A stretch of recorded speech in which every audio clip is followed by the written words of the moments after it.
Hey, listening squirrels. Junie May hasn't made an appearance in a while, so she's sleeping. This isn't her type of story, but she wanted me to hold her, so she's here. And the book is A Murder. Or did it just say the murder? Let me go back and look.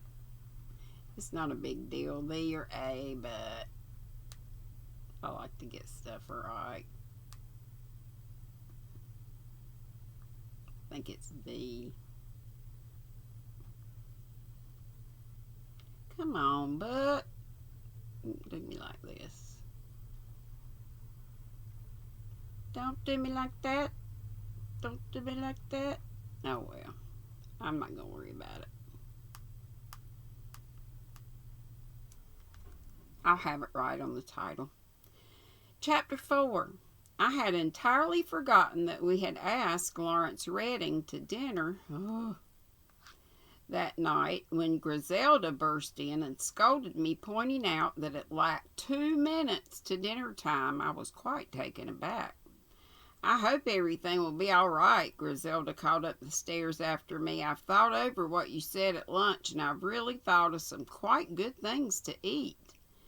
I may say in passing that our evening meal amply bore out Griselda's assertion that things went much worse when she tried than when she didn't. The menu was ambitious in conception, and Mary seemed to have taken a perverse pleasure in seeing how best she could alternate undercooking and overcooking. Some oysters, which Griselda had ordered and which would seem to be beyond the reach of incompetence, we were unfortunately not able to sample, as we had nothing in the house to open them with. An omission which was discovered only when the moment for eating them arrived. Sounds like something I'd do. I had rather doubted when Lawrence Redding would put in an appearance. He might very easily have sent an excuse. However, he arrived punctually enough, and the four of us went in to dinner. Lawrence Redding was an undeniably attractive personality. He is, I suppose, about 30 years of age. He has dark hair, but his eyes are of a brilliant, almost startling blue.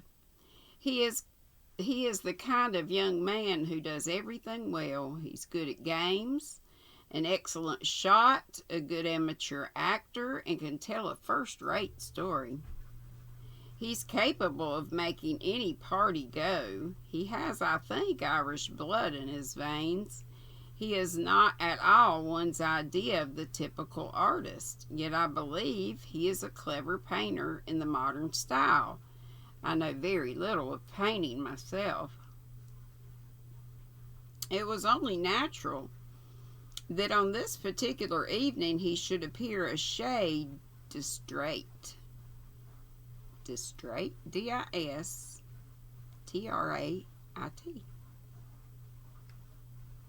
Let's see if I can look it up. Distrait. Distracted or absent-minded. Okay. On the whole, he carried off things very well. I don't think Griselda or Dennis noticed anything wrong. Probably I should not have noticed anything myself if I had not known beforehand. Griselda and Dennis were particularly gay, full of jokes about Dr. Stone and Miss Cram, the local scandal. It suddenly came home to me with something of a pang that Dennis is nearer Griselda's age than I am. He calls me Uncle Lynn, but her Griselda. It gave me somehow a lonely feeling. I must, I think, have been upset by Mrs. Prothero. I'm not usually given to such unprofitable reflections. Griselda and Dennis went rather far now and then, but I hadn't the heart to check them. I had always thought it a pity that the mere presence of a clergyman should have dampened effect. Lawrence took a gay part in the conversation. Nevertheless, I was aware of his eyes continually straying to where I sat. and I was not surprised when after dinner he maneuvered to get me into the study. As soon as we were alone, his manner changed. "You've surprised our secret, sir," he said. "What are you going to do about it?" I could speak far more plainly to Redding than I could to Mrs. Prothero, and I did so. He took it very well. "Of course," he said, when I had finished, "you're bound to say all this. You're a parson. I don't mean that in any way offensively. As a matter of fact, I think you're probably right. But this isn't the usual sort of thing between Anne and me." I told him that people had been saying that particular phrase since the dawn of time, and a queer little smile creased his lips. "You mean everyone thinks their case is unique?" "Perhaps so, but one thing you must believe." He assured me that, so far, there was nothing wrong in it. Anne, he said, was one of the truest and most loyal women that had ever lived. What was going to happen, he didn't know. "If this were only a book," he said gloomily, "the old man would die, and a good riddance to everybody." I reproved him. "Oh, I didn't mean I was going to stick him in the back with a knife, though I'd offer my best thanks to anyone else who did so. There's not a soul in the world who's got a good word to say for him. I rather wonder the first Mrs. Prothero didn't do him in. I met her once years ago, and she looked quite capable of it. One of those calm, dangerous women. He goes blustering along, stirring up trouble everywhere, mean as the devil, and with a particularly nasty temper. You don't know what Anne has had to stand from him. If I had a penny in the world, I'd take her away without any more ado." Then I spoke to him very earnestly. I begged him to leave St. Mary Mead. By remaining there, he must only bring greater unhappiness on Anne Prothero than was already her lot. People would talk, the matter would get to Colonel Prothero's ears, and things would be made infinitely worse for her. Lawrence protested. "Nobody knows a thing about it except you, Padre." "My dear young man, you underestimate the detective instinct of a village life. In St. Mary Mead, everyone knows your most intimate affairs. There is no detective in England equal to a spinster lady of uncertain age with plenty of time on her hands." He said easily that was all right. Everyone thought it was lettuce, and I think it was Laura Lee told me that's how it's pronounced, so I was going to call her Lettice. I might call her Lettice anyway, just to give her a bougie name. I like Lettice. "Has it occurred to you," I asked, "that possibly Lettice might think so herself?" He seemed quite surprised by the idea. Lettice, he said, didn't care a hang about him. He was sure of that. "She's a queer sort of girl," he said. "Always seems in kind of a dream, and yet underneath I believe she's really rather practical. I believe all that vague stuff is a pose. Lettice knows jolly well what she's doing, and there's a funny vindictive streak in her. The queer thing is that she hates Anne. Simply loathes her. And yet Anne's been a perfect angel to her always." I did not, of course, take his word for this last. To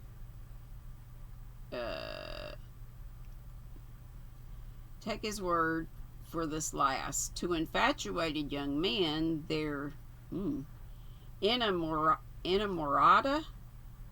Let's see what that means. No, not that one. This one. Go up. Okay, inamorata. Let's see what it says. A person's female lover. Okay. Their inamorata always behaves like an angel. Still, to the best of my observation, Anne had always behaved to her stepdaughter with kindness and fairness. I had been surprised myself that afternoon at the bitterness of Letitia's tone. We'd had to leave the conversation there because Griselda and Dennis burst in upon us and said I was not to make Lawrence behave like an old fogey. "Oh dear," said Griselda, throwing herself into an armchair. How I would like a thrill of some kind, a murder, or even a burglary." "I don't suppose there's anyone much worth burglaring," said Lawrence, trying to enter into her mood, "unless we stole Miss Hartnell's false teeth." "They do click horribly," said Griselda, "but you're wrong about there being no one worthwhile. There's some marvelous old silver at Whitehall. No, Old Hall. Trencher's salts and Charles II Taza, all kinds of things like that. Worth thousands of pounds, I believe." "The old man would probably shoot you with an army revolver," said Dennis, "just the score of thing he'd enjoy doing." "Oh, we'd get in first and hold him up," said Griselda. "Who's got a revolver?" "I've got a Mauser, Mauser, pistol," said Lawrence. "Have you? How exciting. Why do you have it?" "Souvenir of the war," said Lawrence briefly. "Oh, Prothero was showing the silver to Stone today," volunteered Dennis. Old Stone was pretending to be no end interested in it. I thought they'd quarreled about the burros," said Griselda. "Oh, they've made that up," said Dennis. "I can't think what people want to grub about in barrows for, anyway." "The man Stone puzzles me," said Lawrence. "I think he must be very absent-minded. You'd swear sometimes he knew nothing about his own subject." "That's love," said Dennis. "Sweet Gladys Cram, you are no sham. Your teeth are white and fill me with delight. Come fly with me, my bride-to-be, and at the Blue Boar on the bedroom floor." "That's enough, Dennis," I said. "Well," said Lawrence, reddening, "I must be off. Thank you very much, Mrs. Clement, for a very pleasant evening." Griselda and Dennis saw him off. Dennis returned to the study alone. Something had happened to ruffle the boy. He wandered about the room aimlessly, frowning and kicking the furniture. "Our furniture is so shabby already that it can hardly be damaged further," but I felt impelled to utter a mild protest. "Sorry," said Dennis. He was silent a moment and then burst out, "What an absolutely rotten thing gossip is." I was a little surprised. "What's the matter?" I asked. "I don't know whether I ought to tell you." I was more and more surprised. "It's such an absolutely rotten thing," Dennis said again, "going round and saying things, not even saying them, hinting them. No, I'm not damned sorry if I'll tell you. It's too absolutely rotten." I looked at him curiously, but I did not press him further. I wondered very much, though. It is very unlike Dennis to take anything to heart. Griselda came in at that moment. "Miss Weatherby's just rung up," she said. "Mrs. Lestrange went out at 8:15 and hasn't come in yet. Nobody knows where she's gone." "Well, why should they know?"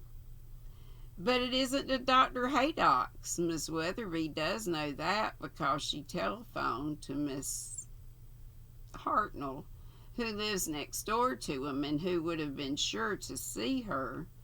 It's a mystery to me," said "It's a mystery to me." It's a mystery to me, I said, how anyone ever gets any nourishment in this place. They must eat their meals standing up by the window so as to be sure of not missing anything. And that's not all, said Griselda, bubbling with pleasure. They found out about the blue boat. Dr. Stone. Dr. Stone. Oh, Lord, I'm reading crazy stuff again. No, Dr. Stone. That's right.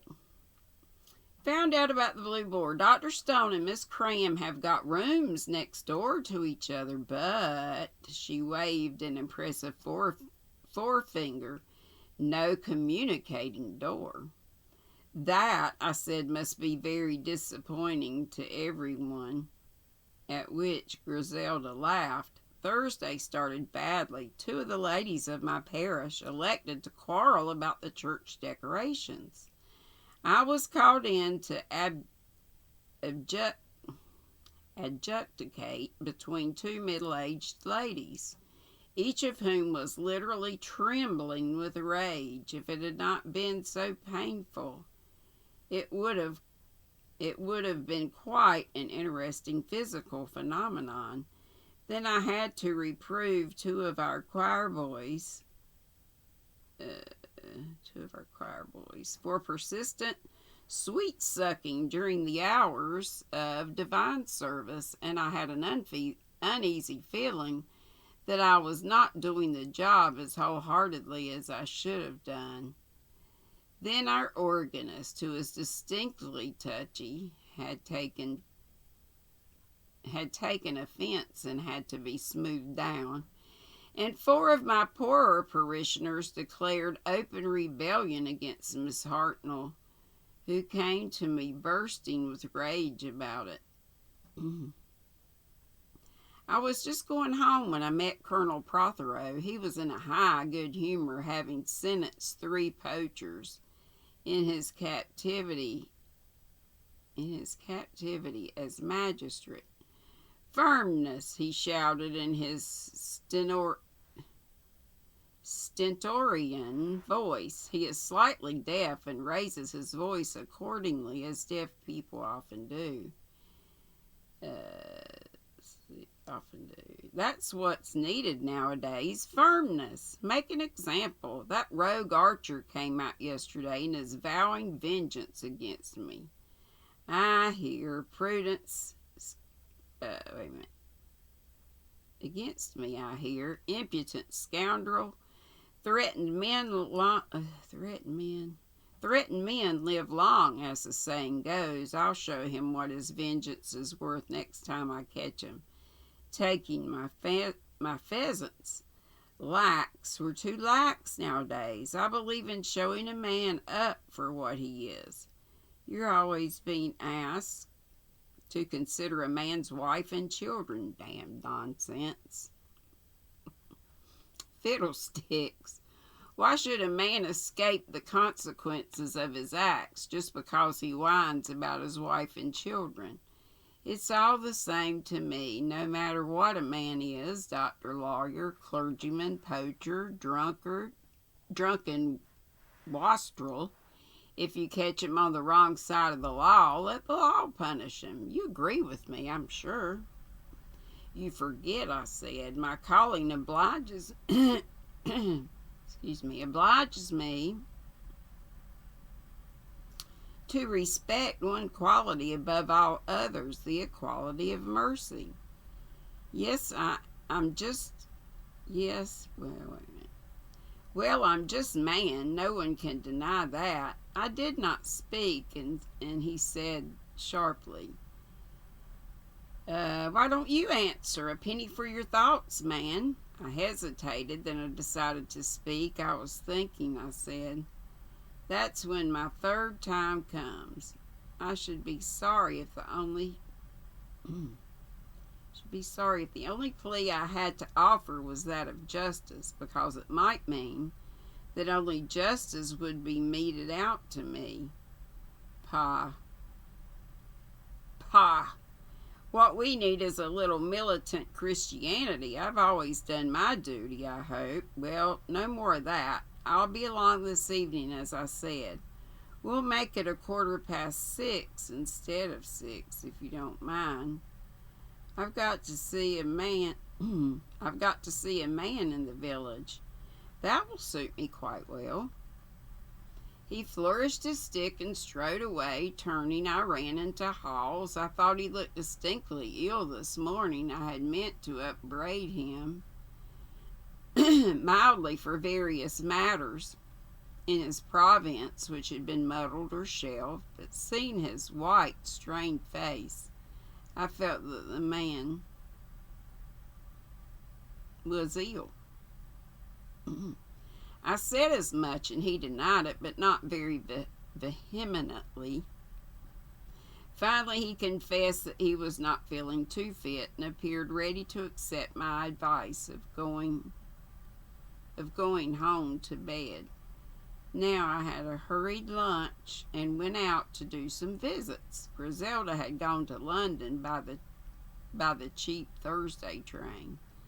I came in about 3:15 with the intention of sketching the outline of my Sunday sermon, but Mary told me that Mr. Redding was waiting for me in the study.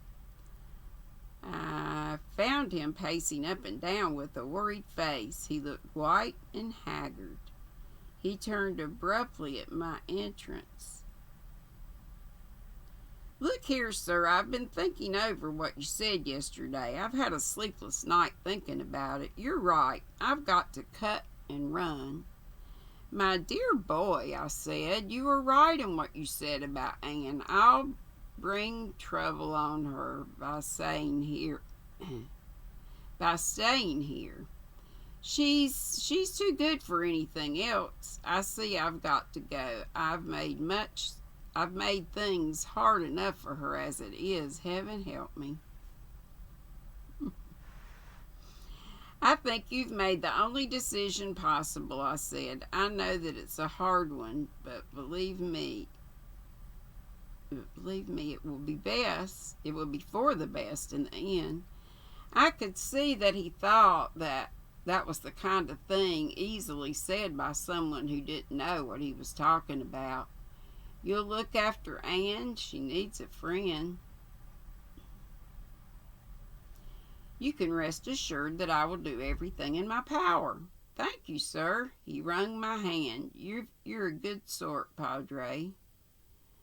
"I shall see her to say goodbye this evening, and I shall probably pack up and go tomorrow. No good prolonging the agony which...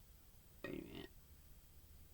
Prolonging the agony. Thanks for letting me have the shed to paint in. I'm sorry not to have finished Mrs. Clement's portrait."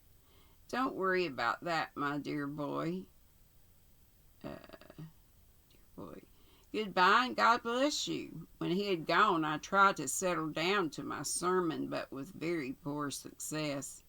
I kept thinking of Lawrence and Anne Prothero. I had rather an unpalatable cup of tea, cold and black, and at 5:30 the telephone rang. I was informed that Mr. Abbott of Lower Farm was dying, and would I please come over at once. I rang up Old Hall immediately, for Lower Farm was nearly 2 miles away, and I could not possibly get back by 6:15. I have never exceeded in learning to ride a bicycle. I was told, however, that Colonel Prothero had just started out in the car, so I departed, leaving word with Mary. That I had been called away, but would try to be back by 6:30 or soon after. And that is all of chapter 4. Makes sense. I've got to start reading these earlier in the day. Get so sleepy. Okay, now let's go back and see whether it's the murder or a murder.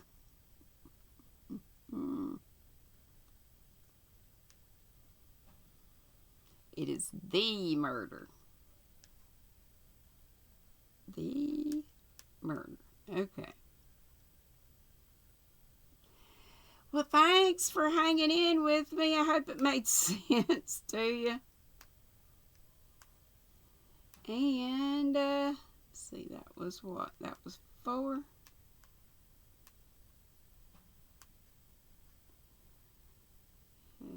Okay. 5 is marked. Oh, come on.